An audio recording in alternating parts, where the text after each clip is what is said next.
E transcrever. Vamos lá, transcrição.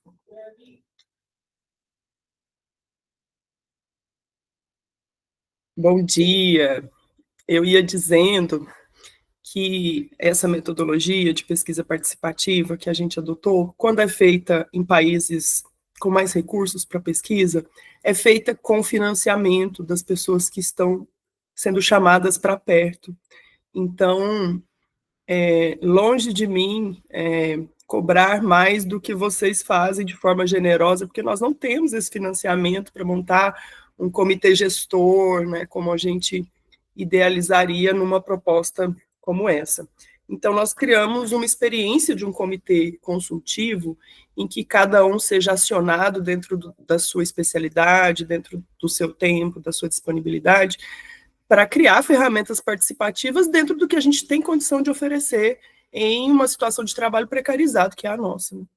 Mas a gente quer que o produto final tenha a cara de todo mundo, tenha a representação das demandas desse conjunto, né, dessa coletividade que compõe a nossa comunidade universitária, tá bom? Sejam bem-vindas e bem-vindos. Nós vamos iniciar a mesa sobre como esse tema, a gente foi conversando para construir esse tema, que é outros caminhos, né, para viver em meio ao caos, e a gente construiu esse tema pensando em refletir, né, sobre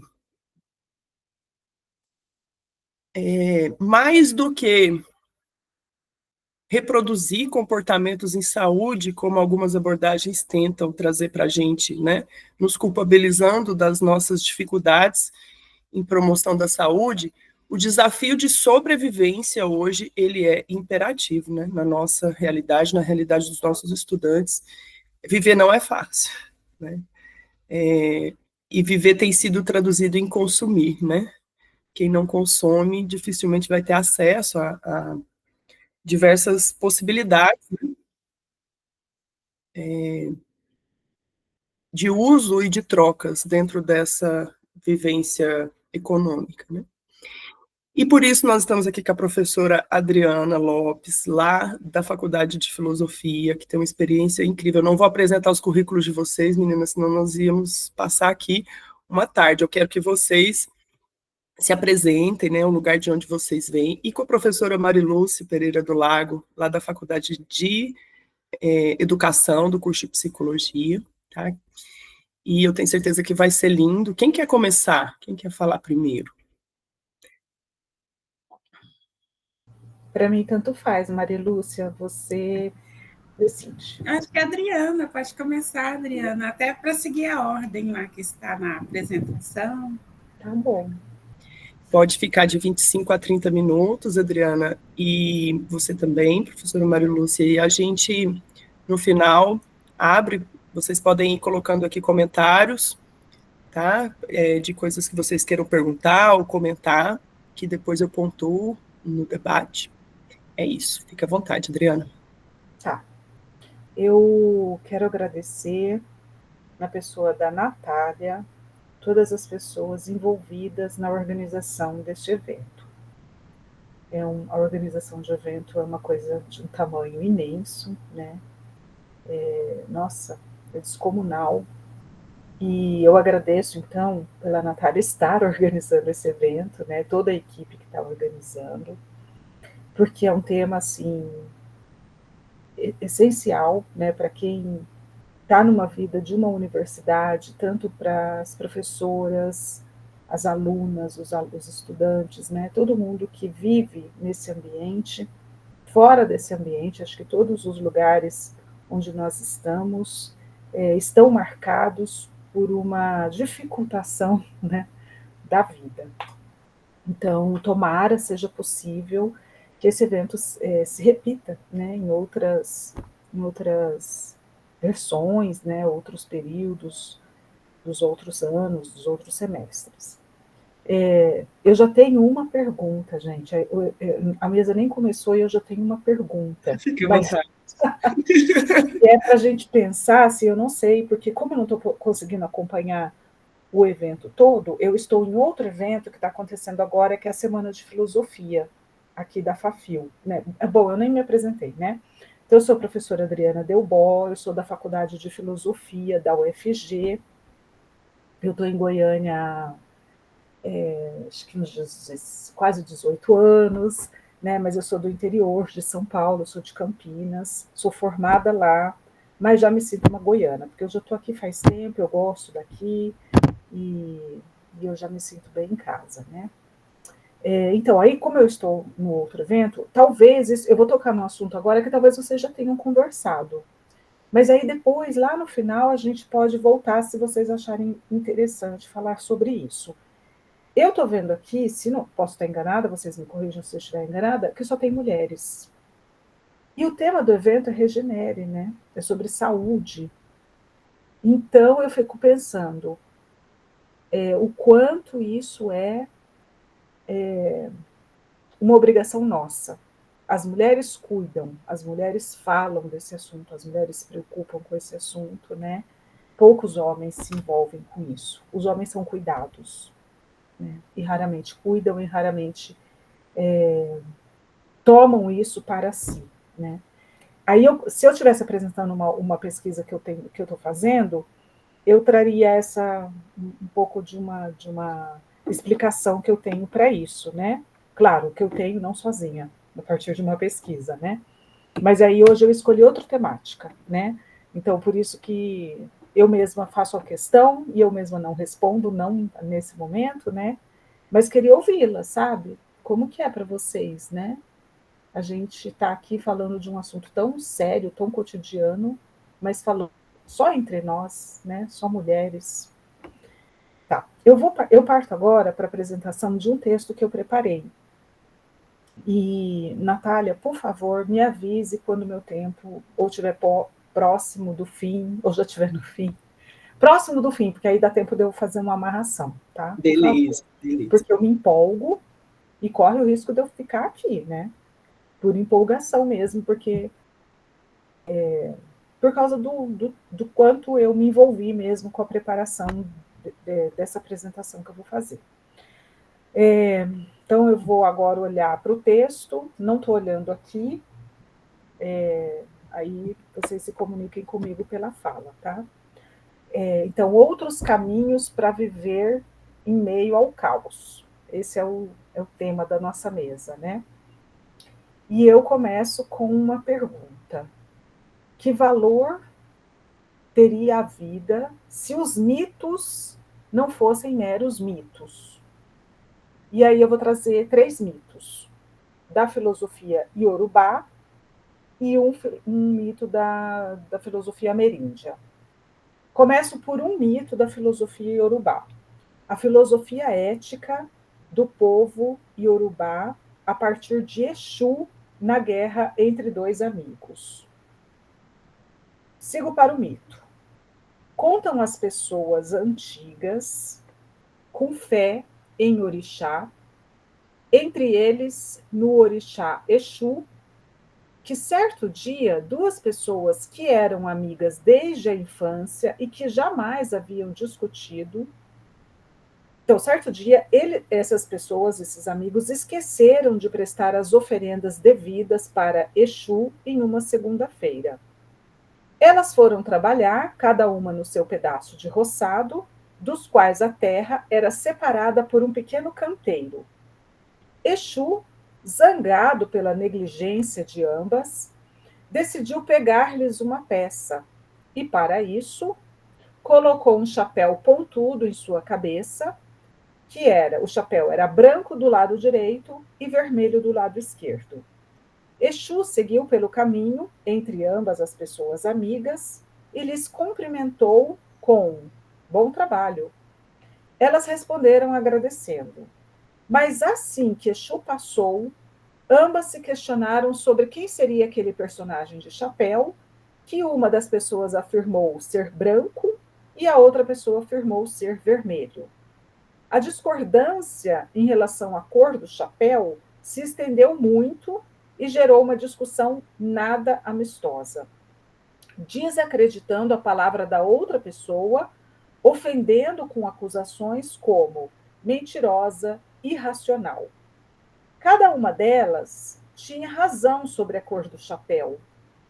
Ambas as perspectivas estavam corretas. Exu, vou fazer uma citação agora, de uma mulher que escreve sobre os mitos iorubás, Danai. Exu ensinou a seu povo que nem tudo é o que parece. E que a verdade, mesmo ela, que é uma só, pode ter dois lados. Ainda assim, fim de citação. Ainda assim, ambas as pessoas amigas que avistaram um homem de chapéu passar entre elas foram tão consumidos pela ira que travaram a ponto de chegar a uma luta física até se matarem a golpes de enxada. Tudo em nome de cada uma querer determinar qual era a verdade absoluta sobre a cor do chapéu, de duas cores. Imaginemos como podem ser as formas de sentir, de pensar e de avaliar de pessoas que crescem ouvindo essa história, esse tan sobre Exu. Será que seriam pessoas crentes em uma única versão da história? Será que seriam pessoas arrogantes na forma de defender suas percepções? Seriam pessoas sedentas por uma verdade absoluta? Como histórias como essa podem ajudar cada pessoa que a escuta com respeito e credibilidade a aprender a não dar razão absoluta à sua própria perspectiva? Vou agora para outro mito, de Oxóssi. Um Itã de Oxóssi, o orixá da caça na filosofia iorubá. Eu intitulei essa parte do texto do seguinte modo: Oxóssi, a filosofia da prosperidade para a comunidade. Um dos itãs relacionados a Oxóssi diz do axé dele para a prosperidade da sua comunidade e como as ações que desempenhamos refletem em reações que podem afetar a todos, a todas e todos. Segue a narrativa do Itã. Oxóssi, o senhor da caça, o senhor da comunidade, o senhor do silêncio, aquele que está sempre alerta e sempre observa tudo o que está à sua volta, aquele que nada deixa escapar. Nós não podemos negar, somos caçadores. E um deles, sempre um dos caçadores, né? Sempre onde ele ia, ele levava a sua mãe. E a mãe viu o terror que os outros jovens caçadores também estavam passando. E lembrou que o seu filho só tinha uma flecha. Ela corre, vai até Ifá e diz: Senhor, Senhor, salve meu único filho. E Ifá disse: então, se você quiser salvar seu filho, faça uma oferenda no pé do Iroco. Essa oferenda tornará a vida dele muito diferente. A mãe correu e fez o sacrifício. No momento que ela riou o sacrifício no pé do Iroco, seu filho, uma árvore, né, chamada Iroco, uma árvore, mas também um orixá, no momento que ela riou o sacrifício no pé do Iroco, seu filho, onde ele estava, próximo à corte do rei, atirou a sua única flecha. E a flecha foi direto no coração daquela grande ave, e a grande ave foi diminuindo, diminuindo, diminuindo, diminuindo, caindo no pé do rei, transpassada pela flecha. E tudo no reinado voltou a ser como era antes. O dia ficou claro e todos ficaram alegres. E todo mundo começou a fazer festa. Então, o rei chamou Oxotô Cansossô, o caçador de uma flecha só, e disse: ó, você com uma flecha só me livrou dessa feiticeira. Eu ofereço o que eu tinha dito para você. A quem matasse essas feiticeiras, eu daria muitos búzios, muitos búzios, muitos búzios. E os búzios, na época, eram o dinheiro.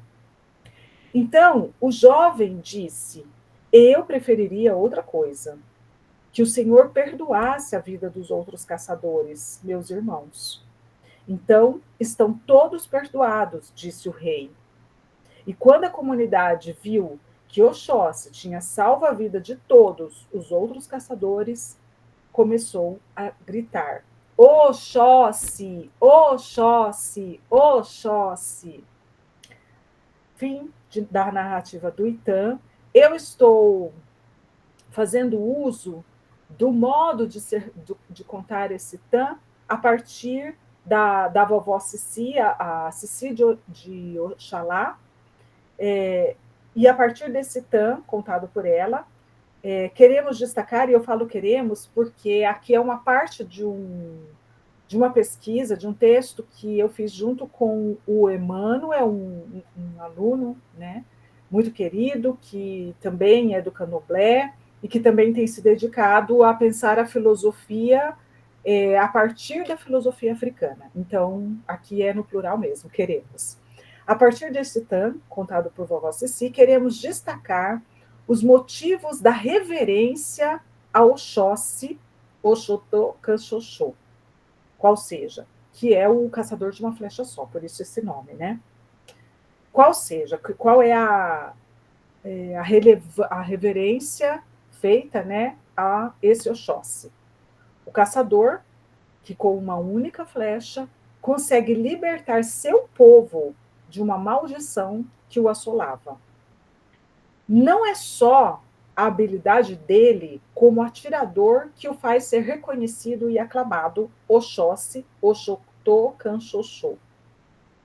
Ele é capaz de dar importância a seus pares ao invés de obter benefícios sozinho, aceitando receber toda a riqueza ofertada pelo rei. Ele poderia ter ficado rico, né?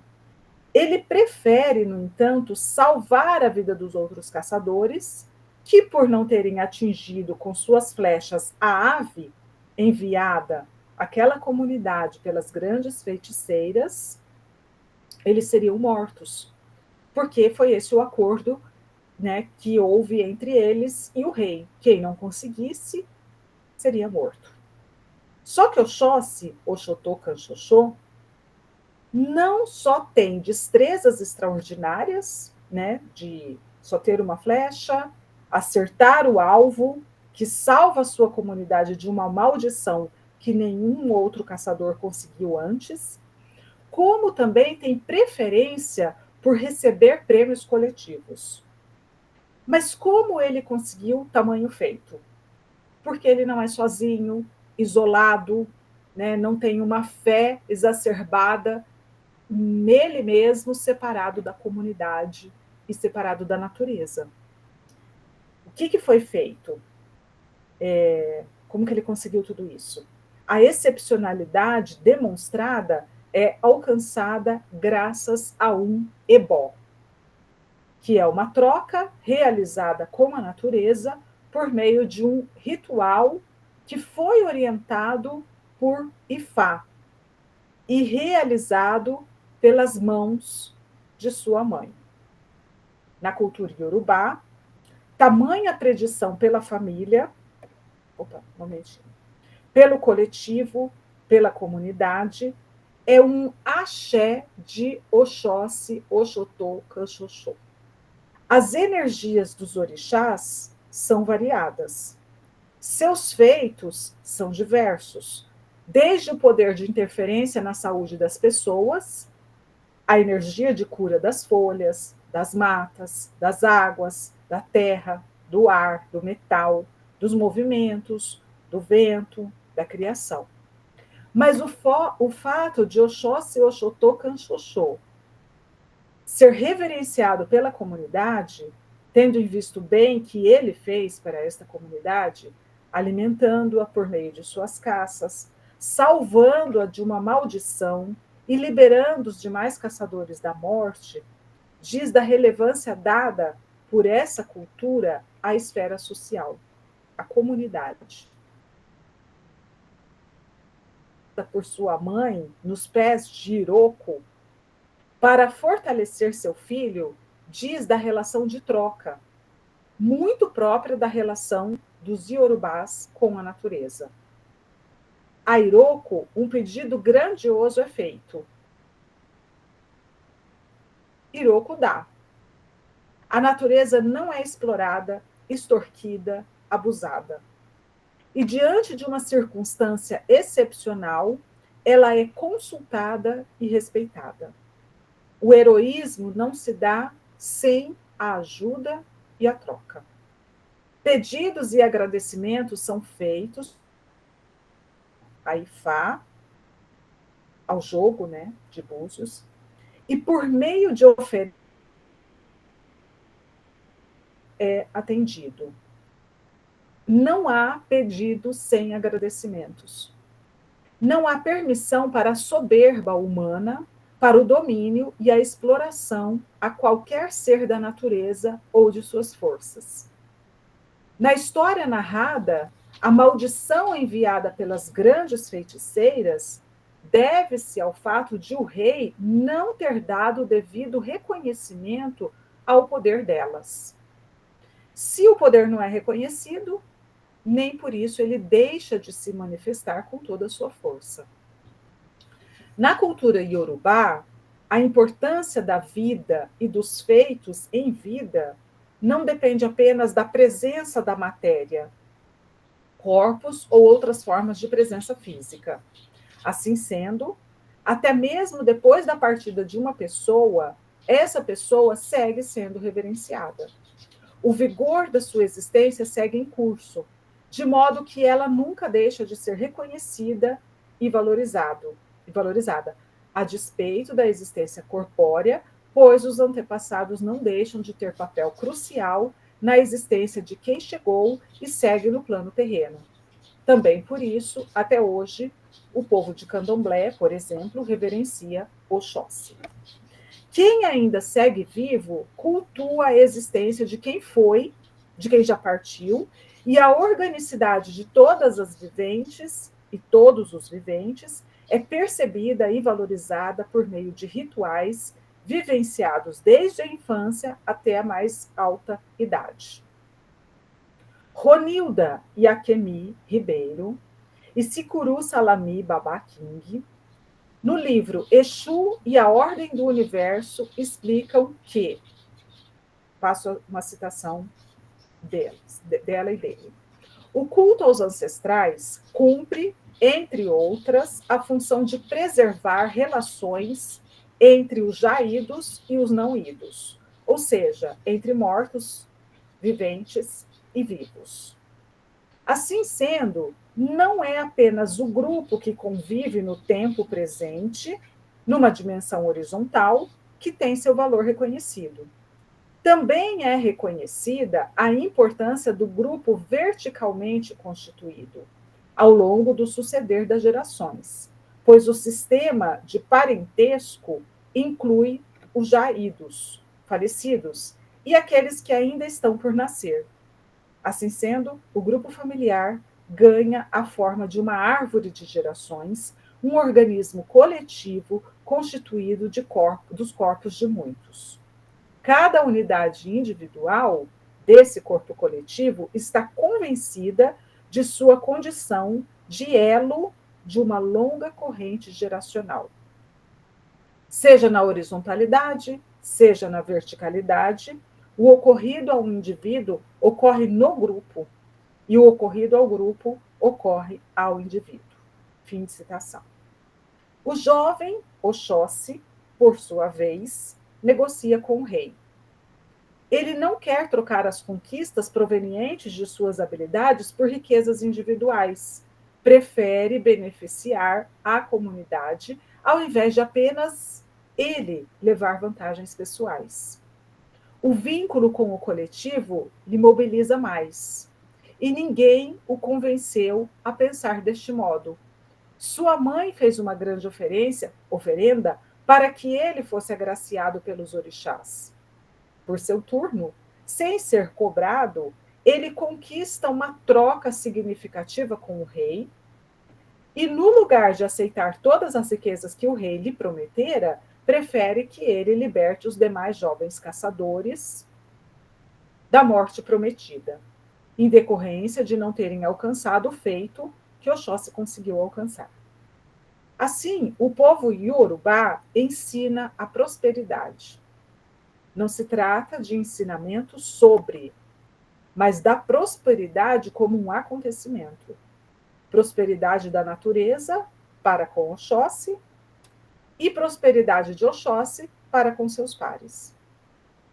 Agora eu vou para uma terceira parte do texto, o último mito, né? Eu falei de 2 itãs, né? Da filosofia iorubá, e agora eu vou falar de um mito da filosofia política, é assim que eu e o Emmanuel nomeamos, né? Trata-se de uma filosofia política do povo Saterê Maué. Então, essa é a terceira parte, a filosofia política do povo Saterê Maué. Nos primórdios do tempo, um tempo que já não nos pertence, Tupanã, o Deus Criador, fez o mundo e tudo o que nele habita, e entregou tudo isso, né, ao povo Maué. No entanto, não nos entregou a noite, escondendo-a nas profundezas do rio Andirá, um lugar frio e silencioso. Sob o desconhecimento de todos, a cobra Surucucu-Pico de Jaca descobriu o esconderijo secreto e roubou a noite, levando-a para as profundezas desconhecidas de sua caverna na alta floresta. Sem a noite, o povo Maué não podia dormir, pois é somente com ela que o sono surge. Também não podia sonhar, ou olhar as estrelas e a lua nos céus. Sem poder descansar, os mais velhos começaram a morrer, e o desespero se instaurou entre aquele povo. O líder pajé dos Maué escolheu o jovem Ayotopoti para resgatar a noite e trazê-la de volta para o seu povo. O jovem, então, saiu de arco e flecha em mãos na direção do esconderijo da serpente. Esse é o mito. Como nós interpretamos? Diante do grande Surucucu... desculpa, eu ainda vou contar mais uma parte do mito. Diante do grande Surucucu-Pico de Jaca, Ayotopoti, o jovem, lhe ofereceu o seu arco e flecha como presente, que foi rejeitado, porque a serpente não tinha braços e mãos para manuseá-los. Foram muitas as tentativas de Ayotopoti para agradar a cobra. O que ele levava e não servia à cobra, ela, sem titubear, rejeitava. Ayotopoti só obteve a noite ao lhe presentear com veneno preparado pelo mestre dos venenos, o sapo Curucucu. A felicidade, diante da possibilidade de tornar-se venenosa, levou a Surucucu a devolver a noite ao povo Maué. A serpente ficou tão contente com o presente que apresentou às outras amigas serpentes, a cobra cascavel, a coral e a jararaca, o poder do veneno. Finalmente, o povo Maué pôde voltar a descansar, sonhar e apreciar a noite. Agora eu encerro a narração do mito e eu passo, né, a ler a parte desse texto que eu fiz junto com o Emmanuel, da interpretação que nós fazemos dele a partir da filosofia. A gente estamos em 25 minutos, tá, Adriana? Tá, eu acho que falta pouca coisa. Mas... Parafraseamos acima uma história narrada por Tiago Aqui, poeta, escritor e contador de história, integrante do povo Saterê-Maué. Nessa história, há muitas questões importantes que podem ser levantadas sobre as formas de vida, cosmovisão e, por que não, filosofias ameríndias. Queremos destacar aqui um exemplo extremamente sofisticado de diplomacia política. Sem qualquer interferência das clássicas construções dos gregos, alemães, franceses, italianos, ingleses e norte-americanos, sem qualquer forma de acesso aos compêndios e calhamaços da tradição filosófica canônica, e talvez até por isso, os indígenas dos povos Maué demonstram a capacidade da resolução de conflitos por meio da construção de relações éticas baseadas na virtude do reconhecimento da importância do outro e do diálogo e da troca. Os Maué se atentam à necessidade de estabelecer acordos equivalentes para ambos os lados, o que pressupõe o reconhecimento de um ser outro em relação ao grupo a que pertence, e de se relacionar com este ser outro como um ente político digno e de igual equipolência. O ganho precisa ser para todos os lados, e não para quem acredita ser superior ou melhor. E por isso se comporta conforme uma hierarquia ficcional, colocando-se num lugar imagético que faz com que se sinta autorizado a ofertar a melhor racionalidade, o melhor argumento, a melhor solução, o que no máximo é favorável apenas para si e para seus semelhantes. Já com o mito acima descrito, queremos destacar que o jovem Ailtopoti nunca foi conversar com a serpente de mãos vazias. Não foi munido para tentar derrotá-la, muito menos com ar de superioridade.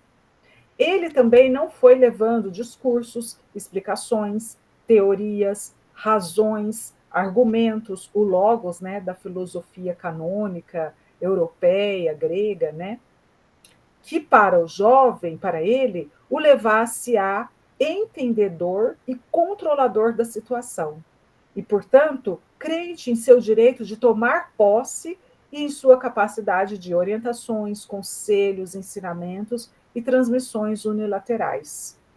A orientação que o jovem recebeu de seu mais velho, seu líder, este sim mais sábio, foi tão somente para que fosse buscar a noite. Até mesmo o mais velho não lhe disse exatamente o que fazer e como fazer. O mais velho colocou o mais jovem em situação de desafio, experiência, possível aprendizado, ao invés de se colocar como quem sabe ofertar, instruir, resolver e cobrar de volta. Nesse sentido, compreendemos que na filosofia mítica dos indígenas Maué, há a capacidade de enfrentar e de resolver impasses de um modo diametralmente oposto aos modos típicos dos europeus ou norte-americanos, e nosso, porque nós bebemos muito nessas fontes, né? Qual seja, dominando, enganando através dos discursos, que por vezes já são auto-engano, assassinando, explorando, invadindo, evangelizando ou escolarizando, usurpando e escravizando. Enfatizamos que o modo como se dá o reconhecimento de seres outros, tal como acontece no caso do povo Maué em relação a Surucucu, significa também o reconhecimento de que outros são merecedores de respeito, outros também têm poderes, e isso interfere nas formas de relação entre todos. Não há um ser único, uma razão única, muito menos a autodeterminação. Portanto, dessa perspectiva, não ocorreriam os problemas decorrentes das relações a partir de poderes e direitos de um ser que se coloca como superior, seja por capacidades físicas, culturais, intelectuais e econômicas, e por isso se dá o direito de tudo, inclusive o poder de conceder e retirar direitos a partir de seus poderes e direitos legítimos ou não. Não fosse o direito arrogante e autoritário de agir em nome próprio, Em nome de visões e conceitos unilaterais, não haveria sequer a ideia de soberania nacional, ou quaisquer outras tentativas de justificar uma missão civilizatória. O exemplo do povo Maué reforça uma característica recorrente na filosofia ameríndia, qual seja, o reconhecimento de outros entes equivalentes no âmbito das relações de poder. Todo o planeta Terra, enquanto um organismo vivo, espaço natural, geofísico, não é apenas o meio em que se dão as relações, mas ele próprio é um agente privilegiado com o qual temos o dever sagrado de nos relacionarmos politicamente sem nos colocarmos acima dela, da Terra. As relações com todos os seres vivos são fundamentalmente sempre éticas e políticas. O desrespeito a isso tem consequências do mesmo ou de porte superior. Graças à consideração do planeta como organismo vivo, a partir do qual o fluxo contínuo da vida perpassa, as relações com ele, com base na exploração, acarretaria e acarreta catástrofe sem igual. As epistemologias ameríndias, contempladas pelas narrativas escatológicas de fim de mundo, já incluem os danos, a dor e a ira do planeta, antes de qualquer menção à desproporção identificada entre o tempo geológico da Terra e a aceleração proporcionadas pelas atividades humanas, advindas principalmente das revoluções industriais, econômicas, tecnológicas e das guerras. O que caracteriza o que os antropólogos, geógrafos e historiadores nomeiam como antropoceno. A perspectiva do fim deixou de soar como uma possibilidade, uma narrativa profética ou ficcional, e, infelizmente, tornou-se um fato. Estamos caminhando em direção ao fim. E o que podemos fazer? O problema identificado pela epistemologia de tais povos, que frequentemente sonham com o mundo acabando em fogo ou em água, que seguram os céus desde os primórdios, impedindo que caiam em nossas cabeças e que a terra afunde um abismo, revela um problema político urgente decorrente da relação desrespeitosa e exploratória que desenvolvemos com os outros seres, como se fossem desprovidos de poderes e da necessidade de serem respeitados. Não obstante, tais seres não deixam de atuar e responder às nossas ações. Tudo aquilo que poderia ser considerado inanimado não deixa de ter vida e de ter poderes.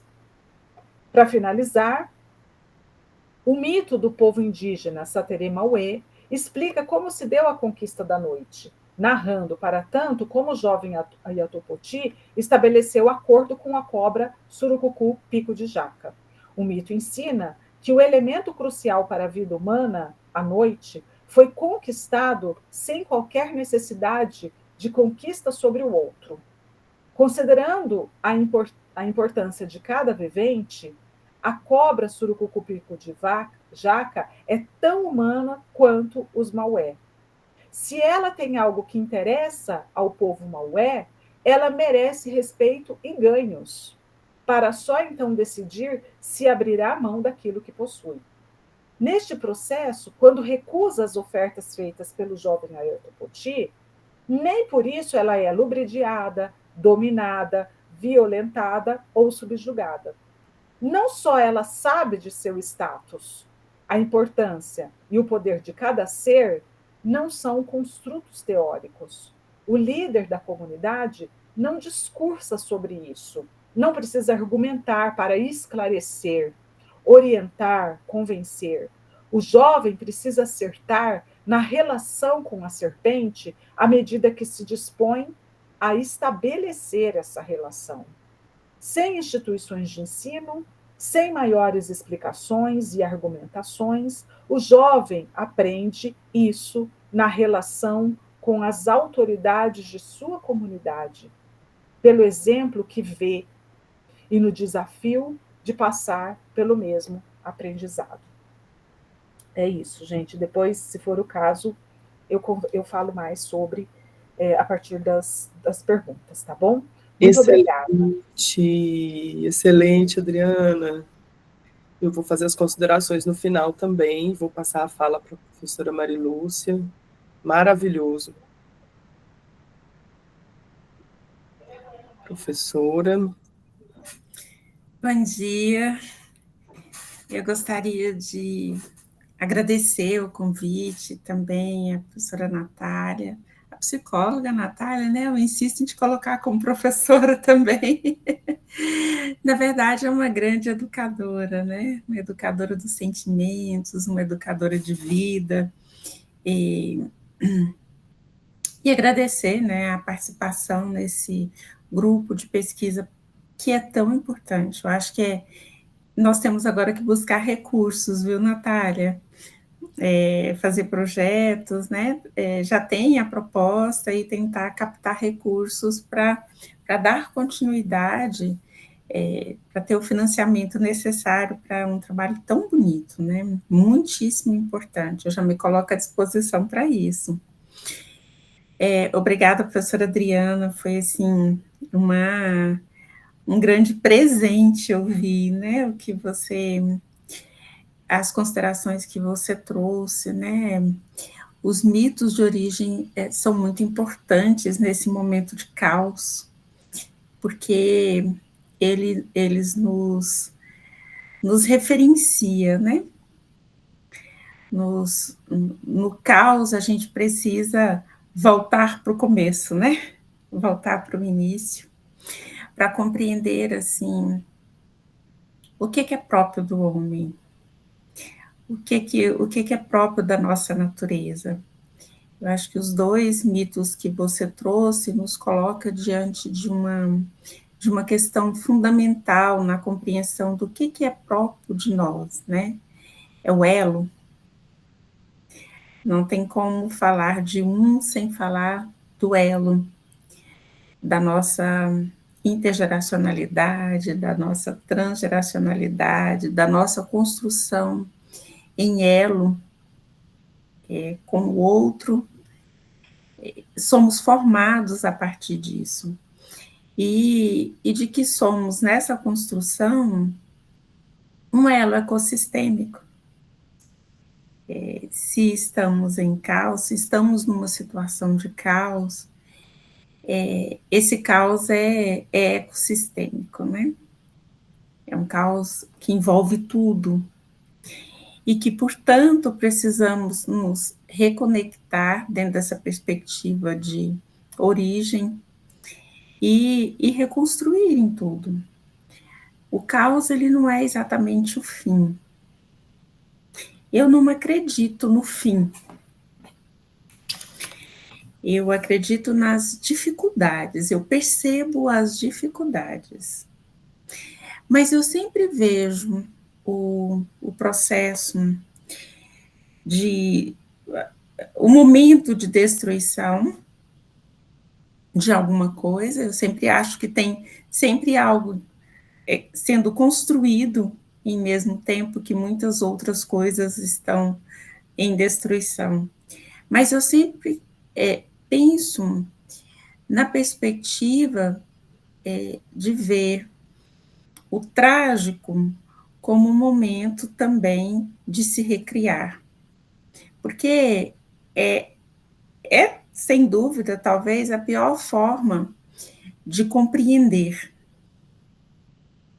que o caminho pode não estar bom, né? Que não é por aí. Mas ainda assim é uma forma de compreender. Nessas tentativas tão destrutivas, né? De se equilibrar no mundo, de nos equilibrarmos no mundo e numa vida tão pautada pelo incerto, acaba-se por chegar em alguns processos destrutivos.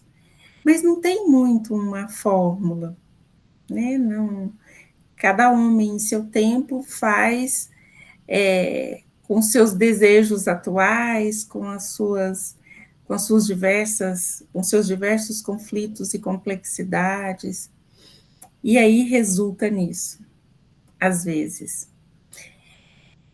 E a gente recomeça, e a gente continua, não recomeça a partir de um fim, recomeça a partir de uma percepção.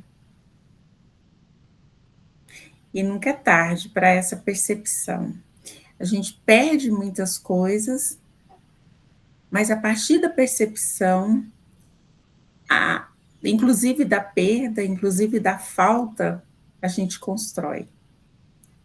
É importante a gente perceber que a percepção da extinção, do risco de extinção de alguns animais, por exemplo, de algumas espécies endêmicas, às vezes, de algumas regiões, fez com que hoje nós tenhamos já em alguns locais superpopulação dessas espécies que estavam ameaçadas de extinção, de algumas delas.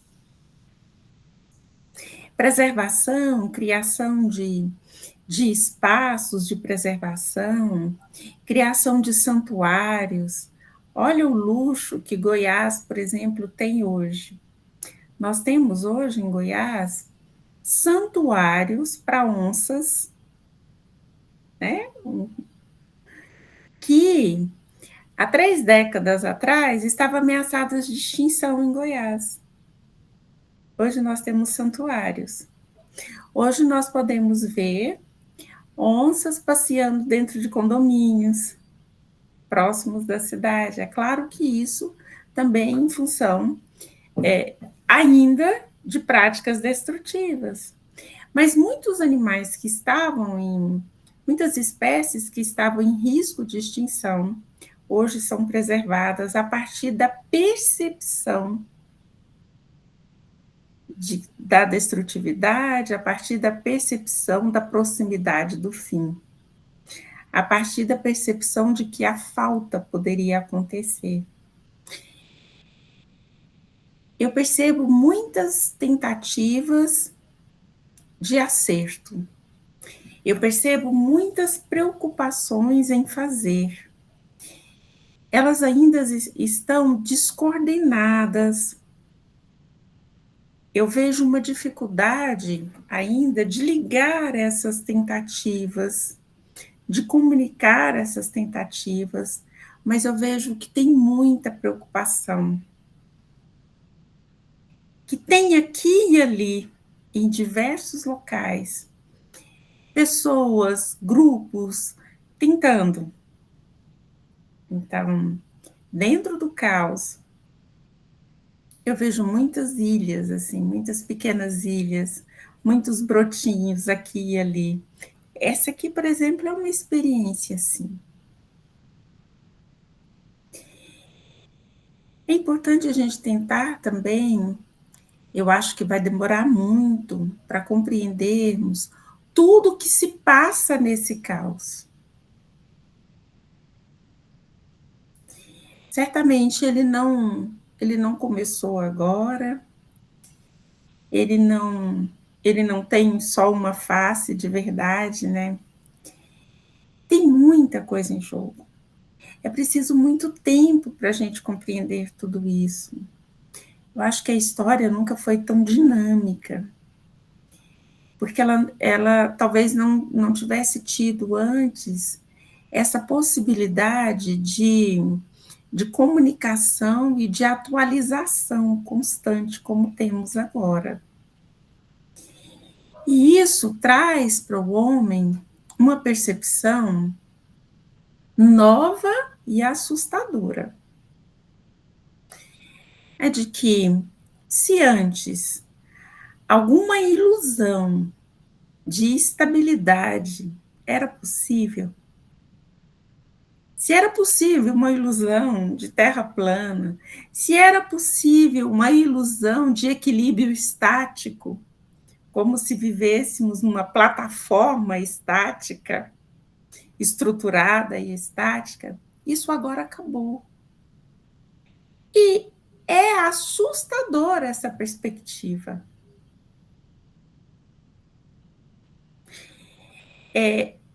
Se era possível antes a gente ter, de alguma forma, um planejamento de continuidade, assim, de história de vida, olha, eu vou eu vou estudar, eu vou me unir a alguém, eu vou casar, ter filhos, isso, netos, tá? Se era possível ter uma prospecção de vida mais ou menos estável há alguns anos atrás, e eu acho que a gente pode situar isso, né? Da década de 90 para cá, as coisas aceleraram. Claro que tem todo um movimento capitalista, neocapitalista por trás disso, que traz uma perspectiva de imediatismo, mas é uma construção de mundo na qual hoje não é possível mais se ter qualquer tipo de prospecção de vida linear. Não tem. E isso assusta.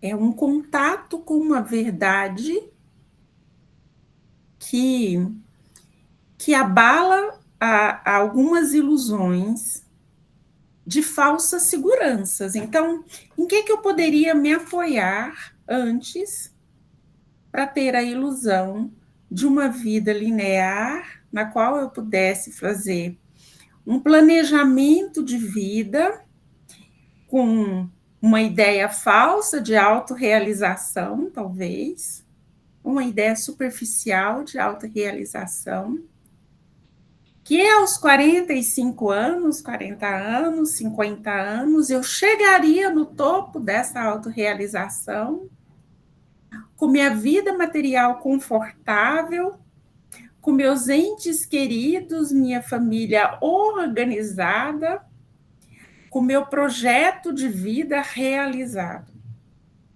Eu me apoiava em algumas ilusões que o mundo me garantia, de certa forma.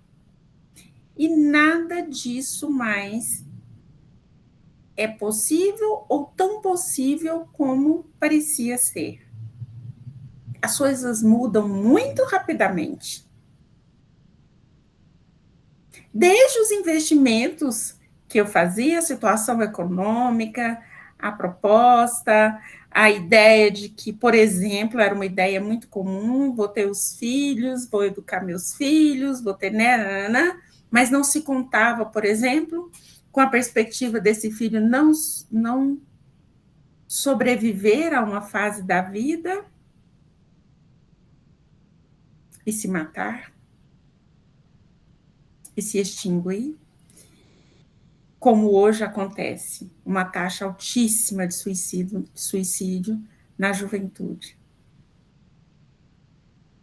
Nós nos apoiávamos em algumas coisas, em algumas ilusões, em algumas propostas que hoje já não são mais tão garantidoras dessa linearidade. A percepção do caos é assustadora nesse sentido, porque ela nos faz buscar o que realmente poderia, né? Quais os referenciais, ou em que eu poderia realmente me amparar para tentar me autossustentar em meio ao caos ou à realidade de uma vida e de um mundo nada estável. E dentro dessa realidade nada estável, eu tentar me equilibrar num equilíbrio dinâmico.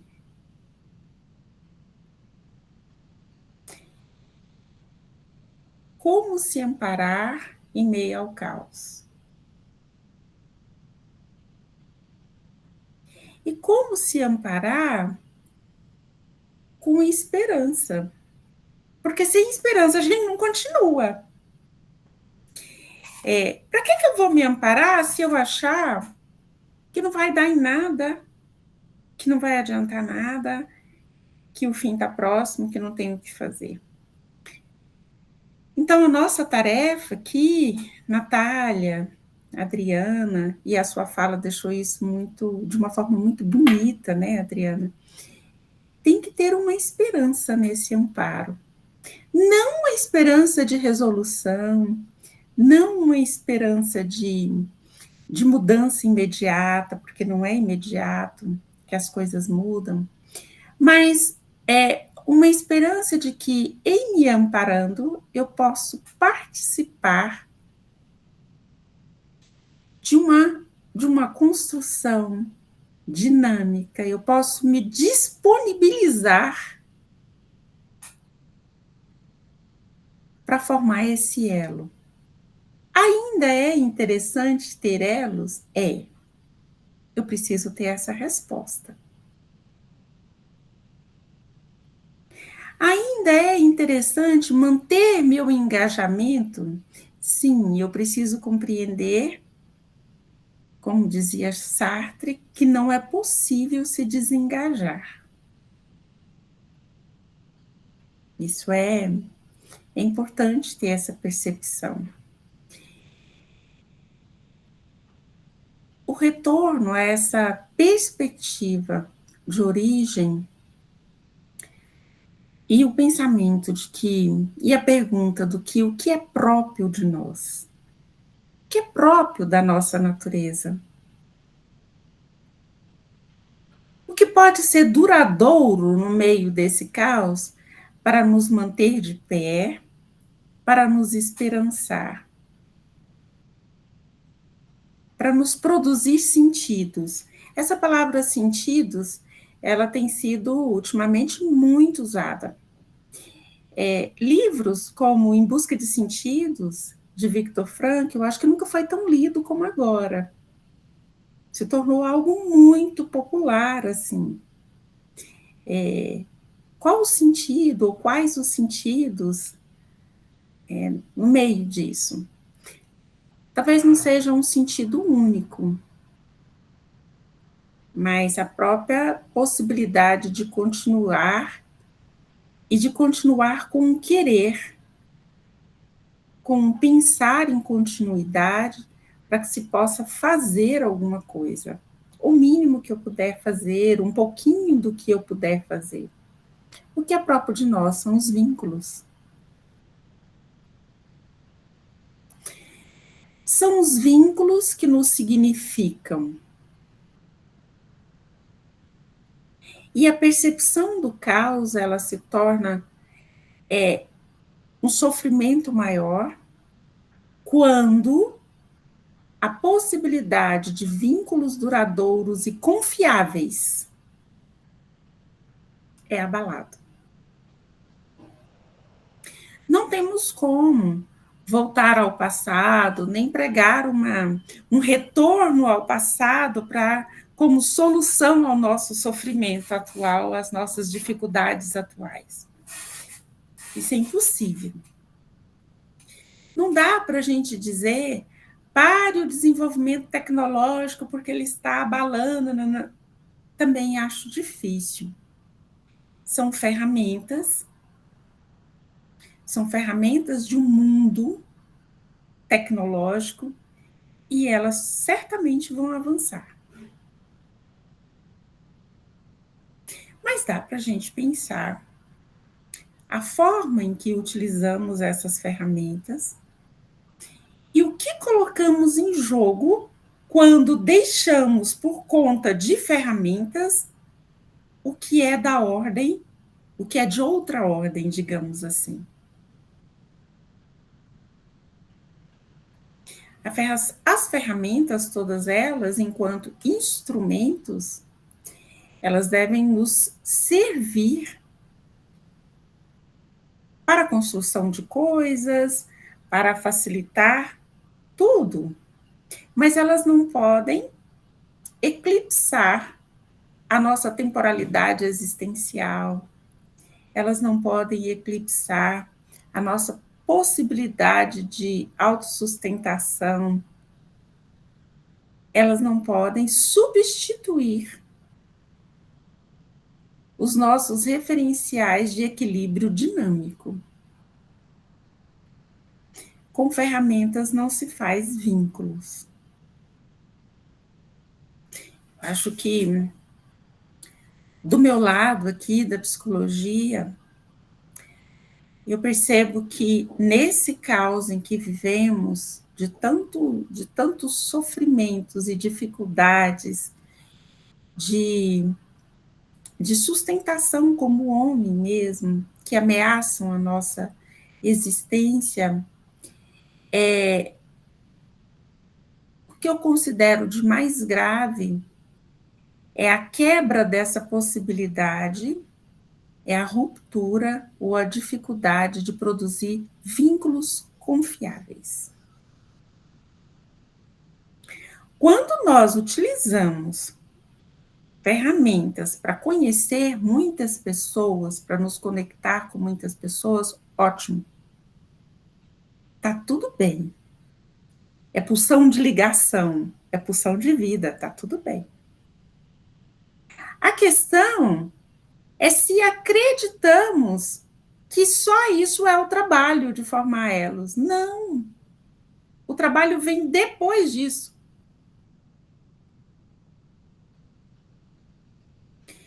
Então, quando a gente escuta um jovem que tem nas redes sociais 200 seguidores, 60 seguidores, 80 seguidores, que tem 800 amigos nas redes sociais, e se diz só, nós precisamos compreender essa, no mínimo, contradição, né? Ou essa incongruência existencial. Como é que eu tenho? Outro dia eu conheci uma pessoa que tem 20 mil seguidores no Instagram. Então, é uma pessoa que se comunica bastante. E ela me disse, eu tenho esse tanto de seguidores porque eu tenho um trabalho com esses seguidores.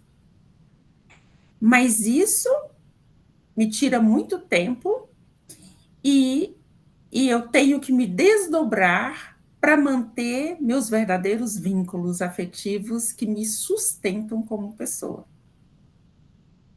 É alguém que tem a consciência disso. Ela entendeu que tem aí um trabalho a ser feito. Então, quando um jovem, né, uma pessoa tem aí esse tanto de amigos virtuais, alguns que conhecem pessoalmente, alguns que nem conhecem pessoalmente, eu posso dizer que essa pessoa fez o primeiro trabalho, que é o trabalho de ir em busca do outro.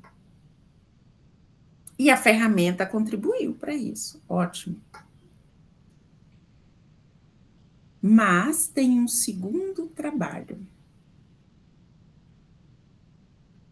que é construir um vínculo confiável e uma temporalidade com esse outro. Isso é sustentação e é próprio da natureza humana. Ou é uma necessidade da natureza humana. Sem isso, estamos fadados à extinção. Porque suportamos guerras, pestes, fome, superamos já no decorrer da nossa história, Ocidente e Oriente, muitas dificuldades. Muitos momentos que pareceriam o fim de tudo naquele determinado lugar. E se superou. Superamos desertos, superamos tudo, guerras, genocídios, superamos coisas terríveis. E os que ficaram recomeçaram a partir dos elos duradouros, a partir dos vínculos. São eles que nos fazem compreender e ter vontade de produzir sentidos, pequenos sentidos.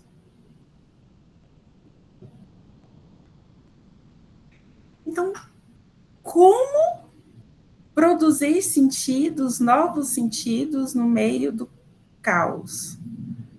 Tem um caminho? Podem ter vários caminhos. Mas é importante saber que nenhum caminho pode ser trilhado sozinho, a não ser o caminho do desejo, da vontade, da compreensão individual de que não se é sozinho. E que nesse caminho tem que ter pequenas coisas, fazeres com o outro. E que esse caminho é importante e é necessário que aconteça em prol de todos. Essa compreensão, ela é fundamental para a gente sair. E ela nos tira das maiores dificuldades. Porque, aliado à ideia de que o viver dói, Schopenhauer já dizia, viver realmente dói, é difícil, é um conviver cotidiano com a dor. E quando ele fala isso, ele chega ao final a uma conclusão.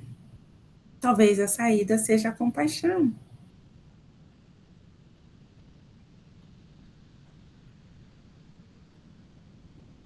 Talvez a saída seja nos despirmos dessa arrogância da individualidade extremada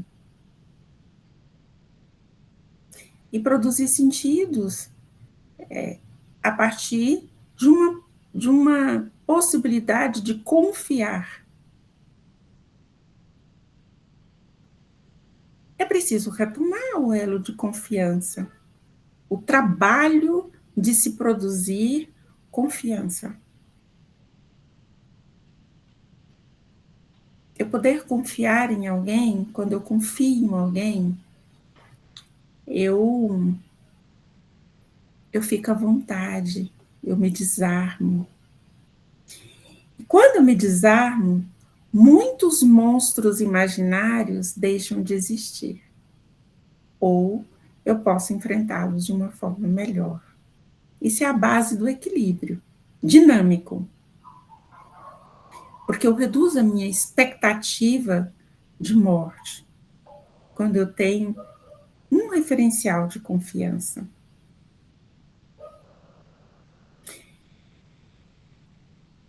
Jacques Cauvin, que foi um antropólogo francês, fez uma pesquisa na década de 90, final da década de 80 e 90, e em 94 ele lançou um livro que eu gosto muito de utilizar nos meus trabalhos de psicologia, porque para mim foi muito marcante. Ele fez uma pesquisa sobre a origem da agricultura. Olha só. Mas pautado naquela concepção de que a mudança, né, do estilo de vida de caça e coleta para o cultivo, para a seleção de alimentos e o cultivo desses alimentos com agricultura, permitiu a construção, a aglomeração de homens em cidades e permitiu, então, que a civilização pudesse se desenvolver a partir da garantia de alimentos, né? Essa garantia de alimentos, ela foi fundamental para uma mudança no Neolítico. E Jacques Cauvin, ele fez uma hipótese inversiva. Ele pegou essa teoria econômica de que foi a acumulação, né, a produção e a acumulação dos alimentos que permitiu isso. a ideia econômica é que os homens se aglomeraram e, a partir da aglomeração, sentiram uma necessidade da produção e a partir daí, puderam dar continuidade. Covan inverte a ordem, porque ele achava muito complicado que, por si só, os homens se unissem e dissessem: agora vamos produzir para nos manter. Por que ele achava complicado? Porque ele compreendeu que é preciso algo, um símbolo, um mito agregador, um mito de origem, um símbolo, uma ideia comum, uma compreensão que ligue subjetivamente as pessoas em prol de algo. E ele não estava errado. Então, ele desenvolveu uma pesquisa na bacia do Mediterrâneo, né? Na Mesopotâmia, que é considerada assim, o berço da civilização ocidental, né? Nessa passagem do Neolítico. E ele percebe que houve uma revolução de símbolos no Neolítico, capaz de unificar aquele agrupamento de homens em prol da necessidade de continuidade a partir de uma ideia intergeracional e da necessidade de produzir alimentos e de prover um equilíbrio de sustentação para essa comunidade. Ele escreve, então, Nascimento das Divindades e o surgimento da agricultura.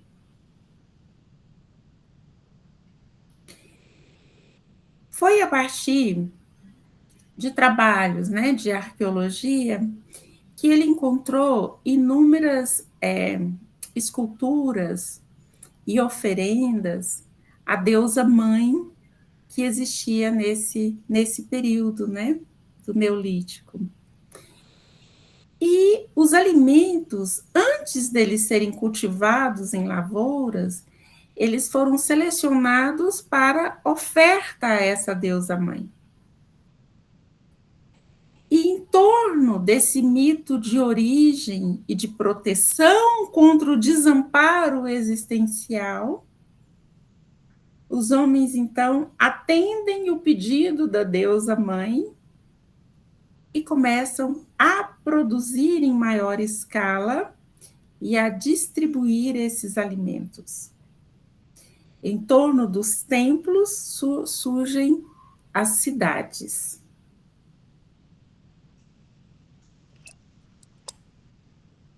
É um mito de origem. É um agregador simbólico, numa comunicação intersubjetiva, num acordo intersubjetivo que possibilitou um equilíbrio. Sim, Natália, é o tempo, né? Eu acho que eu estou hipnotizada aqui com a sua fala e deixei passar bastante, mas aí pode fazer suas considerações. Estou fechando.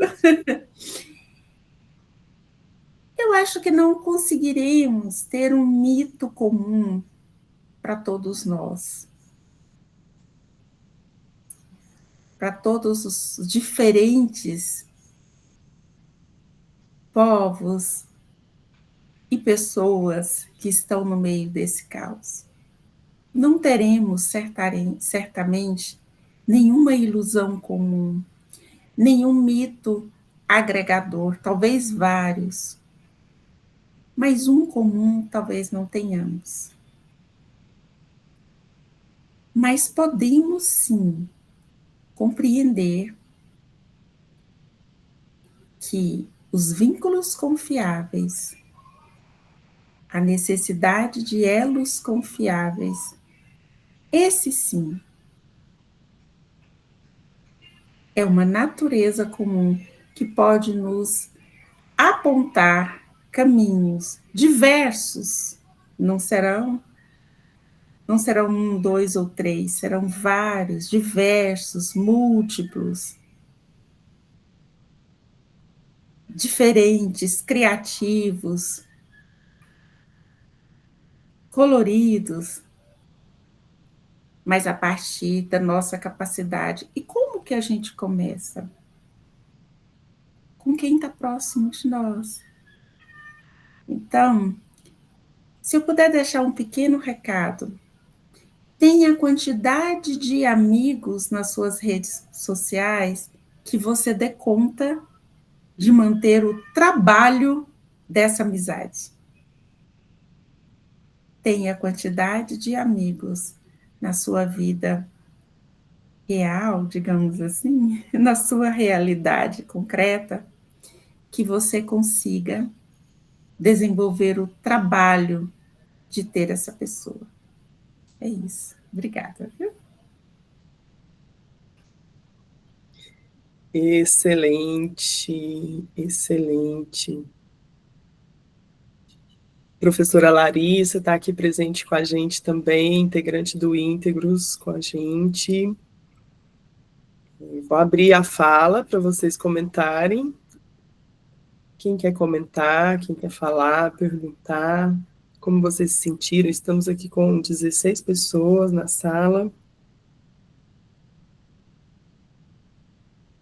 Eu vou comentar aqui algumas anotações que eu fiz, unindo as duas falas, começando com a da Adriana.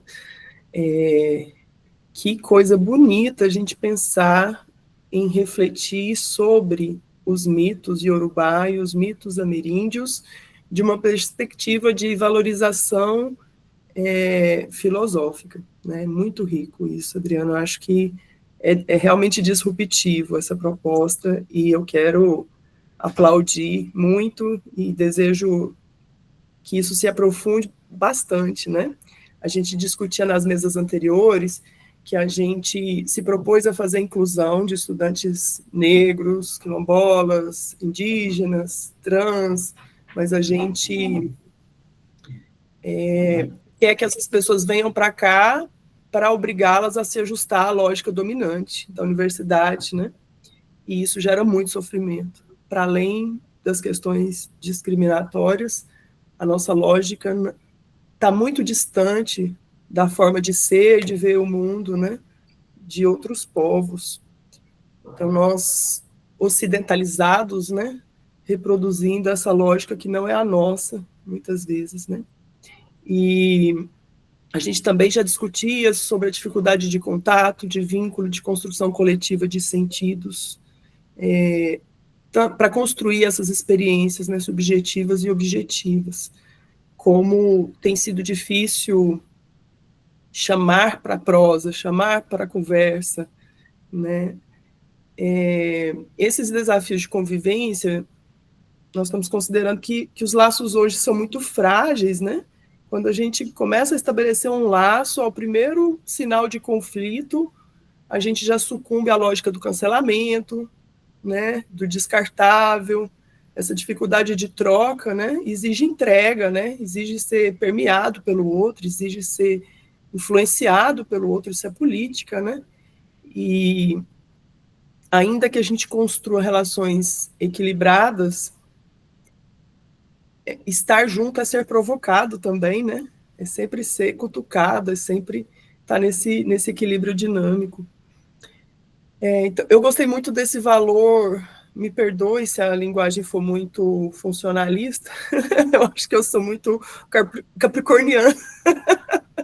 O valor do mito, quando eu fui ouvindo como instrumentalização, como ferramenta simbólica, que instrumentaliza a nossa subjetividade para construir formas de ser e estar no mundo com o outro, de compreender essa interconexão com o todo, né? Com a vida como um todo, isso é muito rico e absolutamente fora da forma como as pessoas se veem hoje, totalmente isoladas, né? E frágeis e sozinhas, né?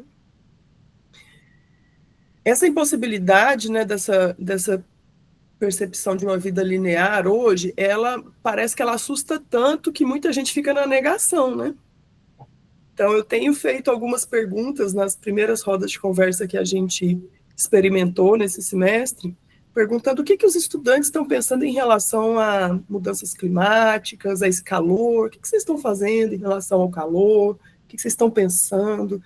Fiz essa pergunta para estudantes de medicina, fiz essa pergunta para estudantes da pós-graduação das ciências sociais, e a resposta é sempre: ligo o ar-condicionado com um ponto gigante. Ligo o ar-condicionado. E um silêncio, né? Então, nós não estamos vendo a questão de estarmos 2 graus acima da média normal, costumeira, como uma coisa que desafia a nossa existência e o nosso futuro, né? Estamos ainda coletivamente num automático, né? Achando que, confiando as estruturas que elas darão jeito para que as coisas funcionem de alguma maneira e continue sendo a farsa que sempre foi, né? Então, eu acho que a gente está num momento de uma urgência dessa construção de bases coletivas para sonhar a vida, né? E o mito que me mantém e que atravessa a discussão dessa pesquisa é que essa iminência do fim, que esse apodrecimento dessas falsas seguranças possam adubar as nossas novas formas, né, de existência, né, como o lótus que nasce da lama, e que a esperança nesse processo nos ajude a continuar a caminhada, porque eu acho que nós vamos ter momentos de crises mesmo, né? Por enquanto, nós estamos pensando essas questões dentro de bolhas, dentro de círculos restritos, esses espaços de apoio mútuo e de pensar essas questões. Sei que tem outras experiências espalhadas e desconectadas, né? Mas eu acredito que em algum momento nós vamos ser chamadas para situações críticas, né? A própria natureza, a própria vida da Terra vai nos impor essas situações de ruptura. É isso que eu queria colocar aqui, enquanto as minhas percepções sobre as falas. Gostaria de ouvir vocês que estão conosco.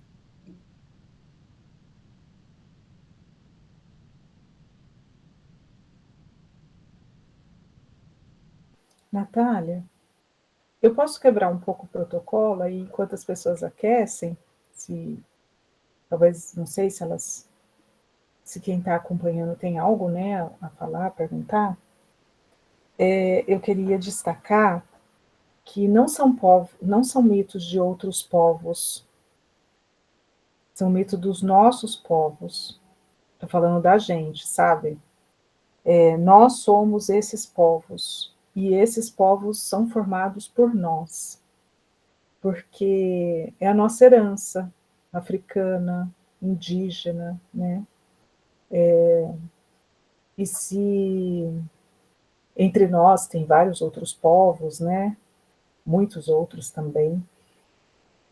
Mas quem fez, quem construiu, né, ergueu mesmo as paredes, foram os povos africanos, né?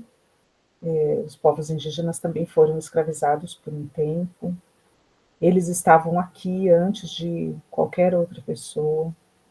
E vamos supor que tem uma pessoa bem branca, assim, que acredite que não tenha origem africana, né? Por causa da cor da pele, o tipo de cabelo.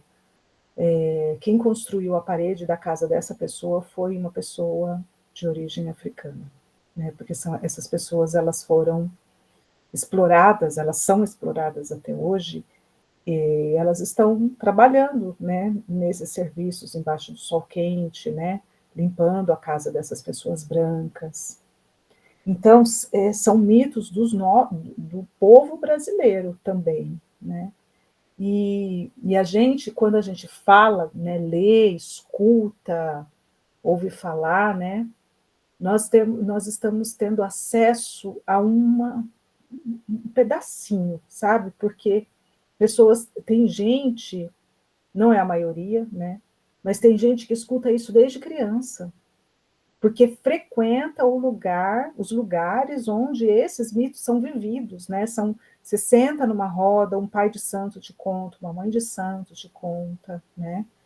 Você dança para esses orixás, para preservar o axé desses orixás. E depois vai uma pessoa preconceituosa e joga pedra nesse terreiro, joga pedra na gente, critica, né? Além de perder a chance de vivenciar isso, ainda apedreja o lugar onde isso é vivenciado. Então, eu acho muito importante a gente ver como o mito da nossa origem africana, mesmo a pessoa mais branca, que não sabe do estupro que aconteceu no passado, né? E a racialidade no Brasil, o problema da racialidade, né, do colorismo, como que tudo isso foi forjado politicamente para embranquecer o país, né? E aí a pessoa que foi embranquecida, ela não sabe da origem dela, né?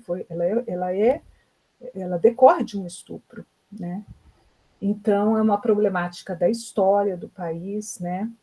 Da falta de filosofia entre nós, né? A gente lê a filosofia, lê a história, lê tudo do de fora e não sabemos do nosso, né? Não sabemos. Não sabemos o quanto a gente fica ainda insistindo que o chapéu é branco é vermelho, o chapéu é das duas cores e de muito mais cores. Então a gente está se matando, disputando uma verdade que nem é a nossa, porque a nossa é de que o chapéu é de muitas cores, né? Então a gente deixa de viver essa riqueza que nós somos para ficar disputando quem é que tem a razão, quem é que tem a verdade, né? Sem perceber assim, olha, o outro também tem a verdade. Eu quero a noite, eu preciso da noite para viver, mas eu estou indo lá buscá-la essa noite com uma cobra. E ela também é poderosa. E não adianta eu oferecer arco e flecha. Ela não tem mãos para usar arco e flecha. Eu tenho que levar algo poderoso, que ela vai dar valor. É isso que é tratar o outro com respeito. É dar o devido valor. E não assim, eu vou convencê-lo, eu tenho a razão, eu tenho a verdade, eu estudei, eu sou uma doutora em filosofia, e daí? O outro também é importante. Aliás, o vocabulário está ruim, né? Não deveria nem ser outro. É que a gente nem formou o vocabulário diferente ainda, né? Então, eu queria fazer esse destaque. Não são outros povos, é o nosso. Sim, Né? sim. Nós somos esse povo, né? É muito bonito que ele entrega algo que vai deixar a serpente mais poderosa, né? E que vai torná-la mais digna de respeito ainda.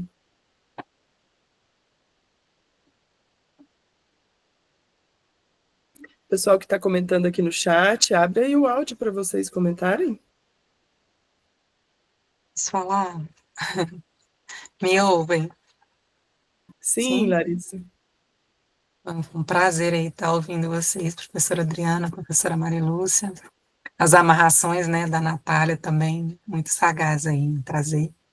Eu sou Larissa, sou professora do IPTESP, do Departamento de Saúde Coletiva, e muitas das coisas que vocês têm colocado têm feito parte das minhas reflexões aí, né, durante a vida.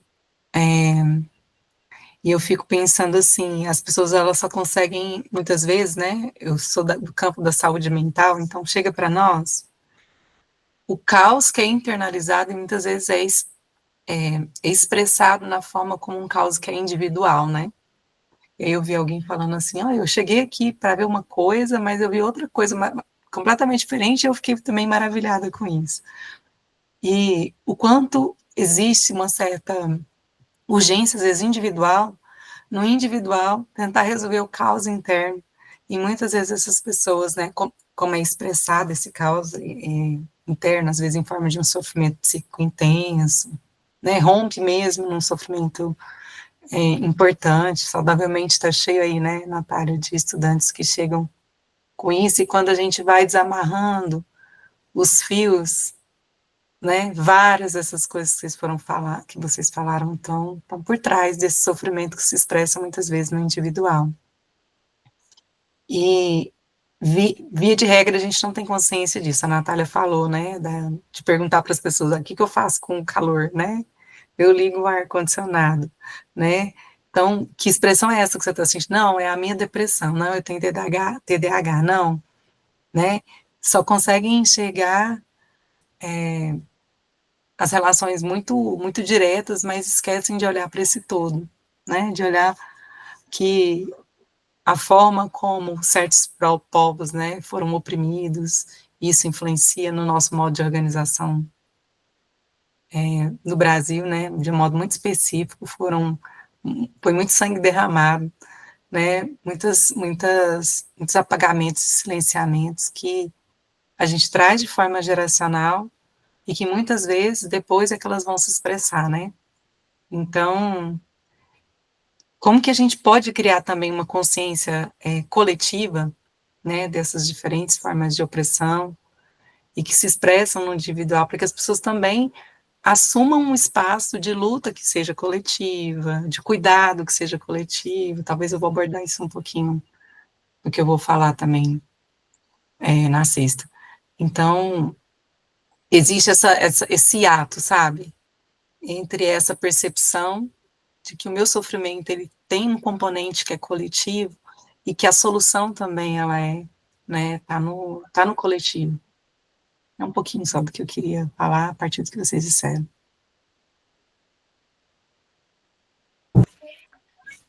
Excelente. A Gabriela disse que incrível a fala de ambas. Quando vi o título, pensei que seria falado outras coisas, mas foi muito melhor do que eu imaginava.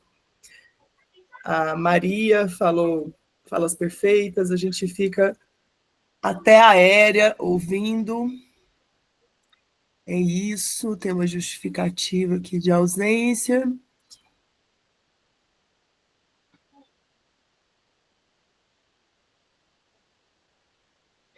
Excelente. Mais alguém quer fazer algum comentário? Essa questão dos homens, Adriana, que você nos provocou no começo, é algo que eu e a Fernanda já tínhamos conversado. É sempre assim, né? Quando a gente coloca a discussão do cuidado, é difícil estar com os homens nesse papel. Tivemos a presença do professor Douglas, da enfermagem, que trabalha nessa questão da promoção à saúde mental, a partir de lá, né? E só. Foi o nosso representante masculino aqui na nossa programação, não por falta de esforço, né? Mas vamos continuar aqui nos esforçando para integrá-los, né, dentro dessa dinâmica construtiva do cuidado. Eu acho que esse é um papel histórico, né? Muitos homens têm entrado, né, nesse papel dos cuidados, inclusive nos ambientes pequenos, miúdos da casa, né? Então, cada vez mais a gente vê os homens assumindo papéis com filhos, com casa, com questões que não eram deles. Eu sei que isso não é uma dinâmica para todos os lugares, mas eu acredito que já é alguma expressão muito diferente do que havia 50 anos atrás, por exemplo. Mas na questão da discussão acadêmica, a gente vê isso muito bem marcado, né? Me lembro de uma discussão na época da graduação, de que as psicólogas eram maioria na profissão, mas que no campo da ciência, os professores homens eram maioria. Então, vamos dizer que no topo da cadeia da produção de conhecimento estão os homens e as mulheres construindo o fazer técnico lá embaixo, né? E não sei como está hoje no nosso curso, né, Marilúcia, por conta que é um curso mais recente. Continua mesmo? Abre o áudio. Continua a maioria feminina, né? Assim, é a perspectiva da psicologia no Brasil, ela ainda é uma psicologia muito feminina. Do fazer, e os professores no curso são maioria mulheres ou homens? Maioria mulheres, e isso não é só na UFG, é nos diversos cursos. É o que eu acho que o curso da UFG, por ser recente, ele não tem maioria de homens. Mas quando eu era estudante na graduação em Uberlândia, na Federal de Uberlândia, a maioria dos professores eram homens. E a maioria dos professores das federais de Minas Gerais, todas eram homens. Então, Minas é um caso à parte. era estranho o fato de que a profissão era construída mais por mulheres, mas que as universidades, os cursos de psicologia eram majoritariamente masculinos. Natália. Você ia falar, Marilúcia? Eu cortei? Não, é isso mesmo.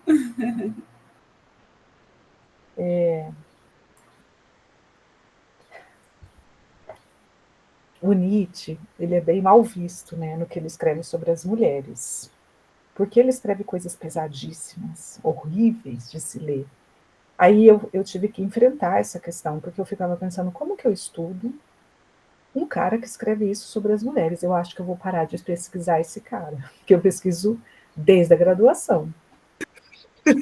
E aí eu estava decidida que ou eu paro, ou eu entendo o que ele está fazendo. Aí eu tive que pesquisar até para tomar uma decisão. Uhum.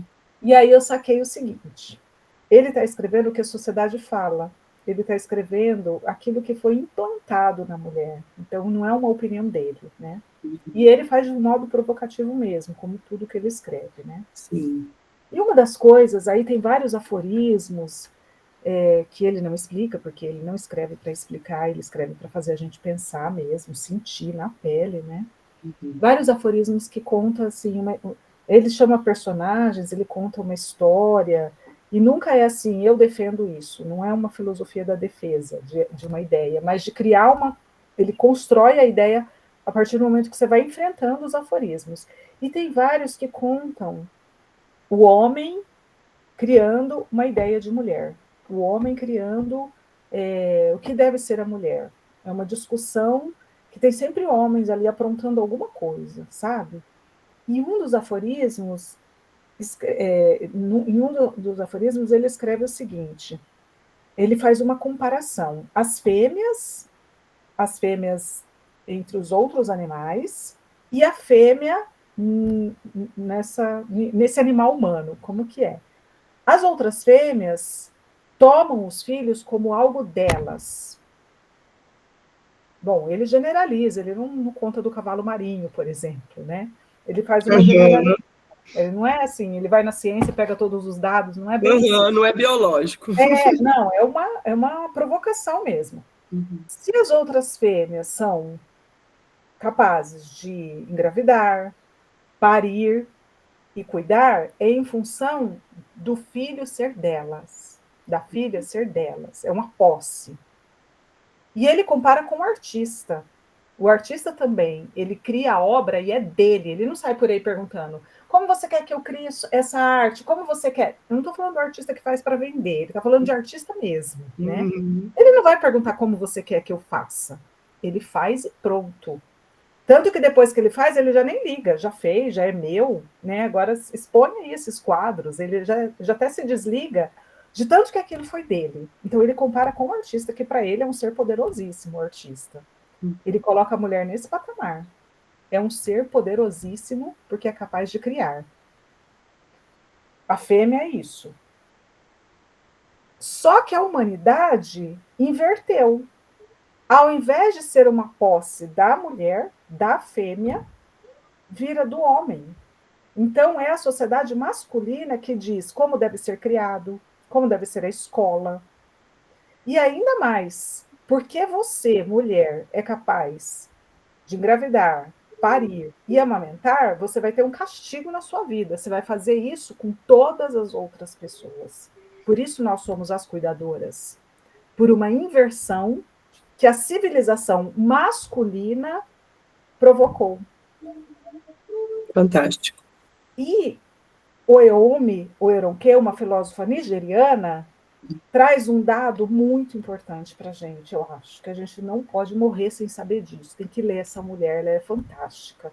Ela escreve a invenção das mulheres na sociedade iorubá. Como que foi inventado? Pela colonização. Não existia mulher. Gente, será que a gente consegue imaginar o que é a gente... Não existia mulher, não existia o homem, não existia gênero. Tinha organização social? Tinha, era uma sociedade. Mas era assim, quem tem mais poder? Os mais velhos, as mais velhas. E aí, por aí vai. Sempre quem é mais velho tem mais poder. A gente se se reporta ao mais velho, se reporta à mais velha. Uhum. Quando a colonização chega, a colonização implementa: você é mulher, você é homem, você é mulher, você é homem. Só que não implementa só a diferenciação, implementa quais são os direitos, porque junto com o homem vem quem tem mais poder, Uhum. quem tem mais direito. E junto com a mulher vem quem tem menos direito e quem tem menos poder, e a outra pessoa masculina decidindo o que a gente deve fazer, como que a gente deve se vestir, quem é mais bonita, aí a disputa pela beleza, a disputa entre as mulheres e todas as desgraças que significa o gênero e a mulher. Então é uma invenção. E não é uma invenção de qualquer sociedade, da sociedade, novamente, branca, europeia, masculina e patriarcal. As nossas desgraças foram inventadas Excelente. junto com o momento que falaram, você é mulher. Então, o fato de nós estarmos aqui, a maioria, né, tem o Admar, tem o Clademir, e não sei se não consegui conferir lá nos presentes, né, somos 13 aqui, Uhum. mas falou de cuidado, vai ser mais mulheres. Uhum. Falou de religião, dependendo da religião, dependendo do cargo que pode ter na religião, mais mulheres. Uhum. Né? Por quê? Porque é a que foi, né, incriminada. Você vai ter que cuidar de todo mundo. Se a sua mãe ficar doente, não é o irmão que vai cuidar, é a irmã. Né? Professora, mais mulheres. Ah, não, mas tem professor. Sim, quem é que tem mais currículo de pesquisa? O homem. Porque ele não cuida de filhos, quase. Uhum. Não todos, né, gente? Mas a gente não vai falar de umbigo da família. A gente está falando do que funciona, né, na civilização. São as mulheres. É um castigo dado. Porque nós não somos poderosas. Porque o poder é do homem. A sociedade patriarcal assim definiu. A mais poderosa de todas, gente, criar a vida. Que poder existe mais do que esse? Se a gente não cria, quem não engravida, eu não engravidei, o mundo estaria falido, não existiria mundo. Teria acabado com o mundo. Então é muito poder. Aí, para as mais poderosas, deram a função do cuidado. Só porque tem que amamentar, mas é amamentar por 2 anos, tem um tempo. Não, vai ter que cuidar para o resto da vida. Só que quem decidiu isso não fomos nós. Excelente. E aí existem os discursos também que acusam as feministas de terem criado o gênero, né? E não elucidado o gênero e o funcionamento dele, né? Essa filósofa nigeriana faz essa acusação ao feminismo. E elas vieram aqui e disseram que a gente estava sendo explorada. Só que não existia nem ela. Riquíssimo. Muito bom. Professora, coloca o nome da filósofa aqui para a gente. Acho que é importante para todos, né? Eu coloquei aqui no Google, eu vou pôr para vocês. Vamos ver se está correto, Adriana.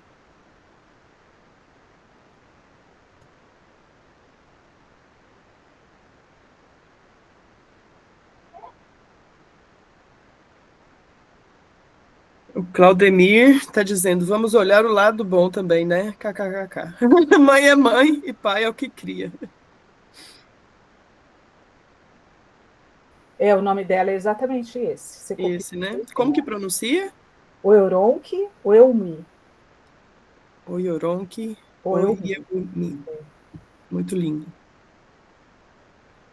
Certo. Gente, se vocês fizerem perguntas, a gente estende mais uma pergunta, senão a gente encerra.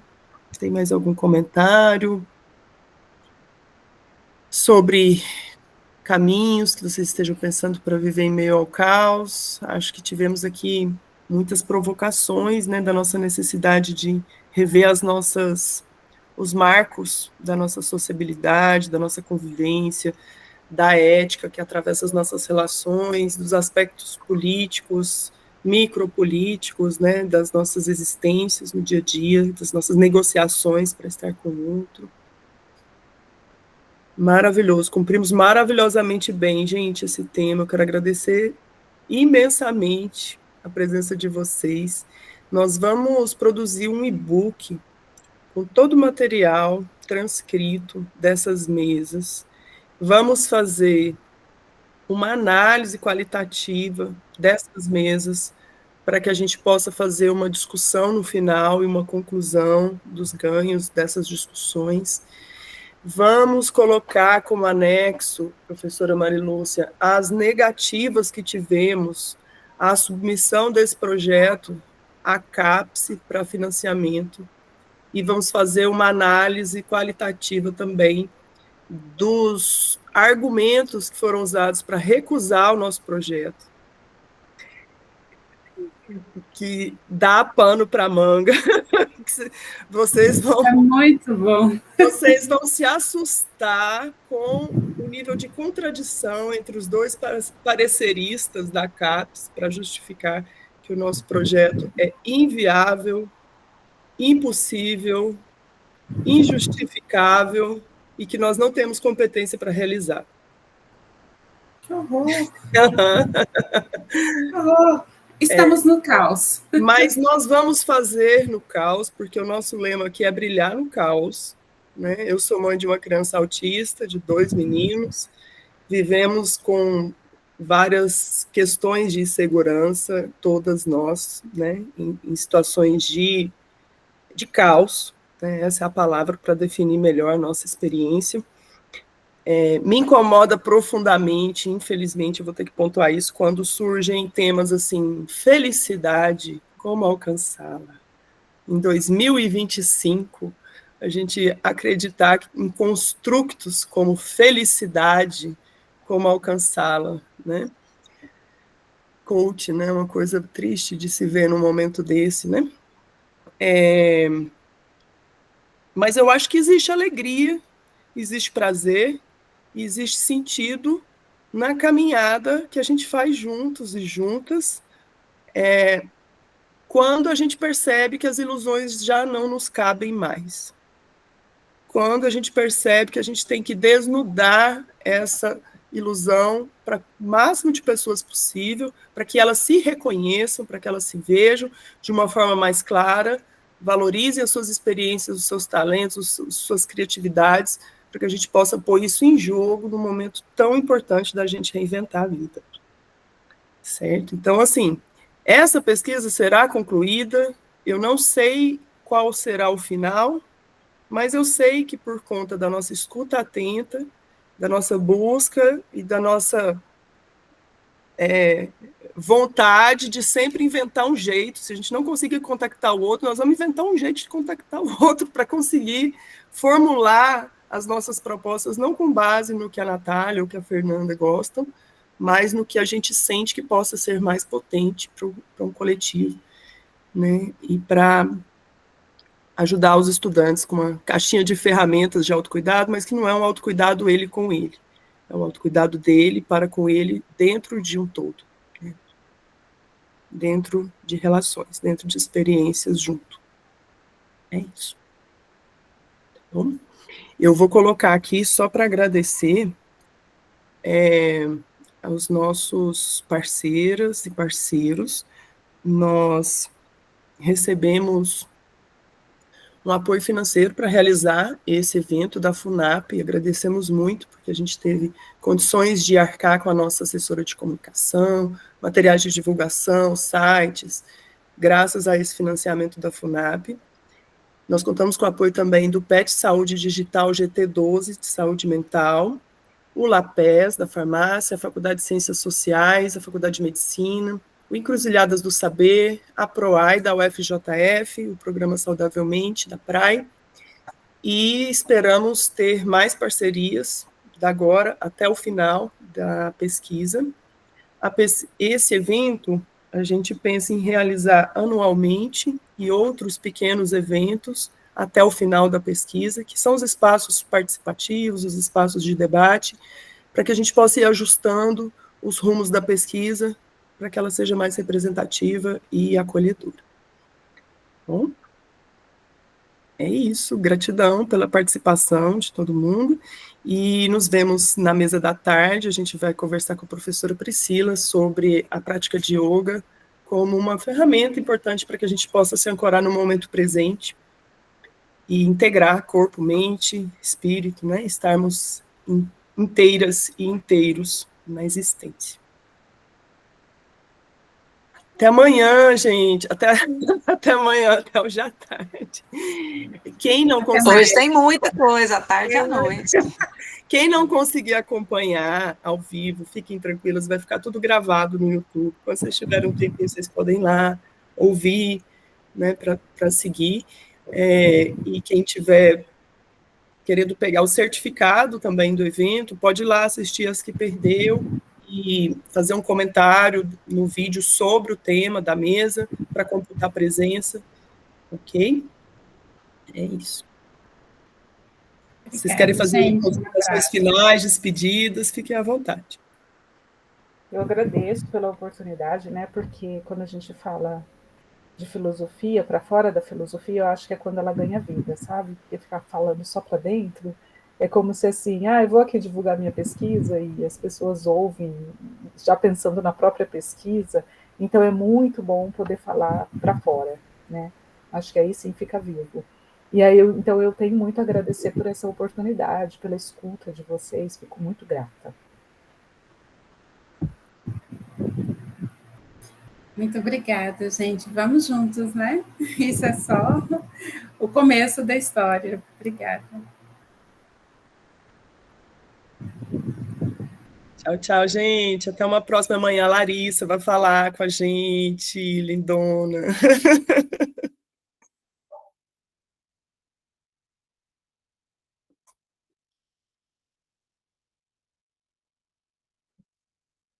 Descansa, Adriana.